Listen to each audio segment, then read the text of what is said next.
You've invested a lot in your education, and people have invested in you. And let me tell you, the world needs your talents. Man, does it ever. The world needs a lot, and we need it from you. We really do. We need it from you young people. I mean, I'm not speaking for the rest of us up here, but I know I'm getting a little grayer. We need it from you, the young people, because remember this. So you got to get out there. You got to give it everything you got, whether it's your time, your talent, your prayers, or your treasures. Because remember this, you will never see a U-Haul behind a hearse. I'll say it again. You will never see a U-Haul behind a hearse. You can't take it with you. The Egyptians tried it, and all they got was robbed. So the question is, what are you going to do with what you have? I'm not talking about how much you have. Some of you are business majors, some of you are theologians, nurses, sociologists. Some of you have money, some of you have patience, some of you have kindness, some of you have love, some of you have the gift of long suffering. Whatever it is, whatever your gift is, what are you going to do with what you have? Fail big. That's right. Fail big. Today's the beginning of the rest of your life, and it can be very frightening. It's a new world out there. It's a mean world out there, and you only live once. So do what you feel passionate about. Take chances professionally. Don't be afraid to fail. There's an old IQ test, was 9 dots, and you had to draw 5 lines with a pencil within these 9 dots without lifting the pencil. The only way to do it was to go outside the box. So don't be afraid to go outside the box. Don't be afraid to think outside the box. Don't be afraid to fail big, to dream big. But remember, dreams without goals are just dreams, and they ultimately fuel disappointment. So have dreams, but have goals. Life goals, yearly goals, monthly goals, daily goals. I try to give myself a goal every day. Sometimes it's just to not curse somebody out. Simple goals, but have goals. And understand that to achieve these goals, you must apply discipline and consistency. In order to achieve your goals, you must apply discipline, which you have already done, and consistency every day, not just on Tuesday and miss a few days. You have to work at it every day. You have to plan every day. You've heard the saying, we don't plan to fail, we fail to plan. Hard work works. Working really hard is what successful people do.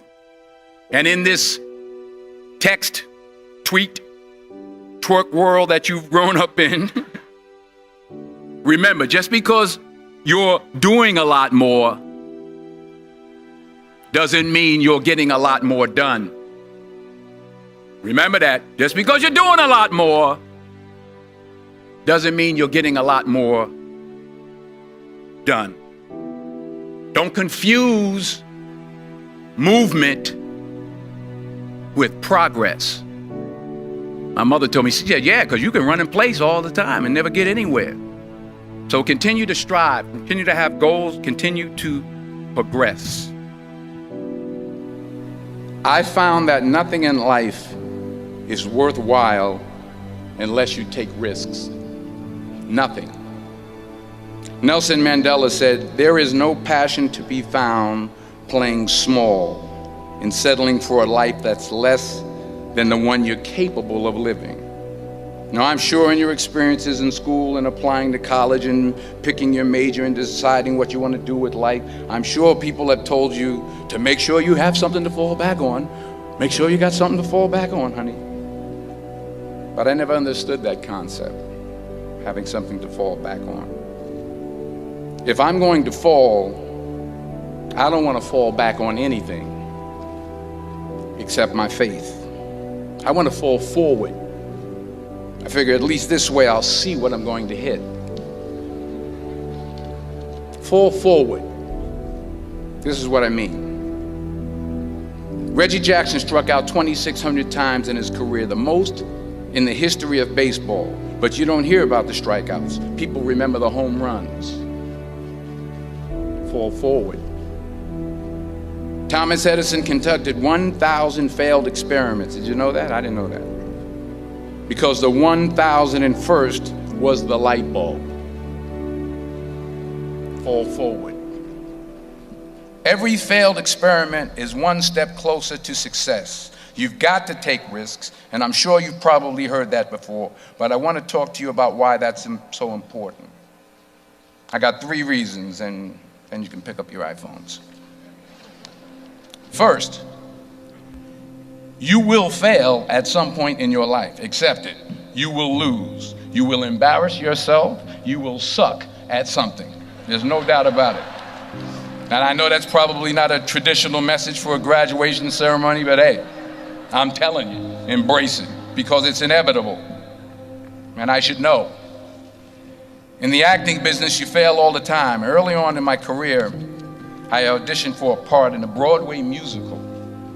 Perfect role for me, I thought, except for the fact that I can't sing.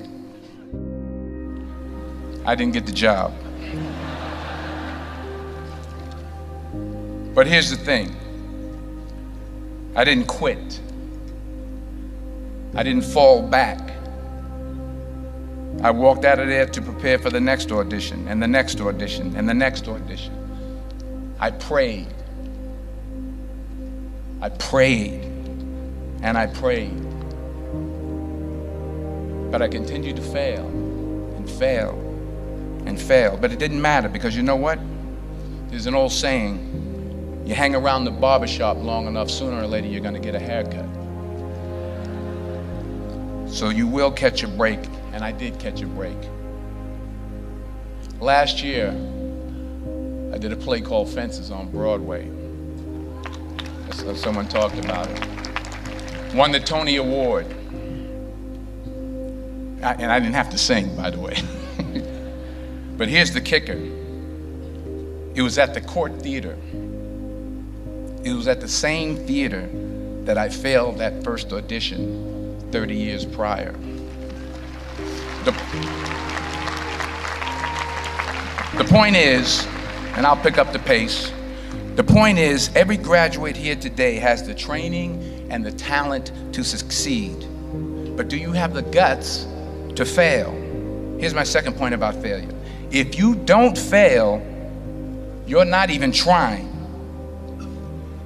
I'll say it again. If you don't fail, you're not even trying. My wife told me this great expression. To get something you never had, you have to do something you never did. Les Brown's a motivational speaker. He made an analogy about this. He says, imagine you're on your deathbed, and standing around your deathbed are the ghosts representing your unfulfilled potential. The ghost of the ideas you never acted on. The ghost of the talents you didn't use. And they're standing around your bed, angry, disappointed, and upset. They say, we came to you because you could have brought us to life, they say. And now we have to go to the grave together. So I ask you today, how many ghosts are going to be around your bed when your time comes? Because the chances you take, the people you meet, the people you love, the faith that you have, that's what's going to define you. Never be discouraged. Never hold back. Give everything you got. And when you fall throughout life, and remember this, fall forward. Say thank you for grace. Thank you for mercy. Thank you for understanding. Thank you for wisdom. Thank you for parents. Thank you for love. Thank you for kindness. Thank you for humility. Thank you for peace. Thank you for prosperity. Say thank you in advance for what's already yours. That's how I live my life. That's why I am, one of the reasons why I am today. Say thank you in advance for what is already yours. True desire in the heart for anything good is God's proof to you, sent beforehand to indicate that it's yours already. I'll say it again. True desire in the heart, that itch that you have, whatever it is you want to do, that thing that you want to do to help others and to grow and to make money, that desire, that itch, that's God's proof to you, sent beforehand already to indicate that it's yours. And anything you want good, you can have. So claim it. Work hard to get it. When you get it, reach back. Pull someone else up. Each one, teach one. Don't just aspire to make a living. Aspire to make a difference.